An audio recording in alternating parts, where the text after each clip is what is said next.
পহেলগাঁওতে সন্ত্রাসবাদী হামলা, তাতে আমাদের দেশের নাগরিক, সেনাকর্মী, পর্যটক খুন হয়েছেন। ওটা যেমন জাস্ট একটা ক্রিমিনাল ঘটনা নয়, সন্ত্রাসবাদী হামলা।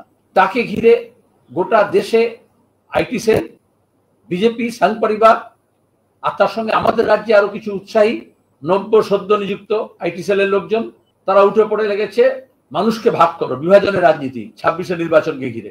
তারা সন্ত্রাসবাদীদের বিরুদ্ধে নয়, সন্ত্রাসের বিরুদ্ধে নয়, খুনের বিরুদ্ধে নয়, দেশের মানুষকে ধর্মের নামে ভাগ করা। পাকিস্তান, মদতপুষ্ট পাকিস্তানের সন্ত্রাসবাদীদের ওদের চেষ্টাই হচ্ছে এটাই, যে সীমানা পেরিয়ে আমাদের দেশের অভ্যন্তরে যুদ্ধটাকে নিয়ে আসা। আর আরএসএস বিজেপি তাকে কেন্দ্র করে গৃহযুদ্ধের একটা ভাব তৈরি করা দেশের অভ্যন্তরে, দেশের মানুষের মধ্যে। কোথায় কে কাশ্মীরি বাস করে, ছাত্র পড়াশোনা করে, অর্থাৎ গোটা দেশের সঙ্গে কাশ্মীরকে তার যে মানসিক যে যোগাযোগ, আর্থিক যে যোগাযোগ, তাকে ছিন্ন করা। ওটাই তো বিচ্ছিন্ন দিয়ে কাজ।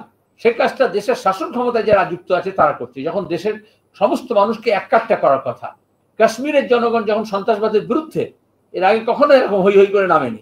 যারা আক্রান্ত হয়েছে, সেই পরিবার খুন হয়েছে, তার সদ্য বিধবা, সে যখন বিভাজনের রাজনীতির বিরুদ্ধে বলছে, ঐক্যের কথা বলছে, সম্প্রীতির কথা বলছে, শান্তির কথা বলছে, তাকে যেভাবে অপমান করা হচ্ছে, এতে স্পষ্ট ওরা মৃত্যুকে ব্যবহার করছে, ধর্মকে ব্যবহার করছে, হামলাকে ব্যবহার করছে, এবং তার নিজের রাজনীতির রুটি সেঁকছে।